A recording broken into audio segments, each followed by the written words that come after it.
Dhallywood megastar Shakib খানের Eid release তাণ্ডব যেন সত্যি তাণ্ডব চালাচ্ছে দেশের সিনেমা হলগুলোতে।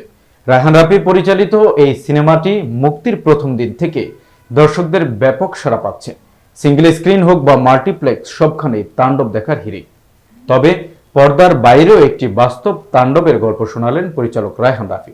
তিনি জানান, সিনেমার শুটিং চলাকালে শাকিব খান ছিলেন অসুস্থ। গোপনে ওষুধ খেয়ে জ্বর নিয়েও শুটিং চালিয়ে গেছেন কিং খান। ডাবিং এর সময়ও শাকিব খানের গলা বসে গিয়েছিল, তবুও তিনি বলেননি কিছু, কারণ বললেই পরিচালক হয়তো শুটিং বন্ধ করে দিতেন। শাকিব খান বলেছিলেন, আমি কিন্তু অসুস্থ ছিলাম, তোকে বলিনি, কারণ বললে তুই কাজ বন্ধ করে দিতি। পরিচালক বলেন, এত বড় একজন তারকা যার জীবনে কোনো অভাব নেই, তিনি নিজের সর্বোচ্চ দিয়ে কাজ করেছেন তাণ্ডবের জন্য। এই সিনেমার শাকিব একাধিক চরিত্রে অভিনয় করেছেন। প্রতিটি চরিত্রে ছিল আলাদা ভয়েস, আলাদা রূপ, যা শুধু একজন দক্ষ অভিনেতার পক্ষে সম্ভব বলে জানান পরিচালক। দর্শকরাও বলেছেন, শাকিব খানের ক্যারিয়ারের এটি অন্যতম সেরা সিনেমা। আর পর্দা সুন্দরতা ছাপিয়ে পরিশ্রম আর ফ্যাশনের এই গল্পই যেন সত্যিকারের তাণ্ডব দেখালেন ঢালিউড কিং।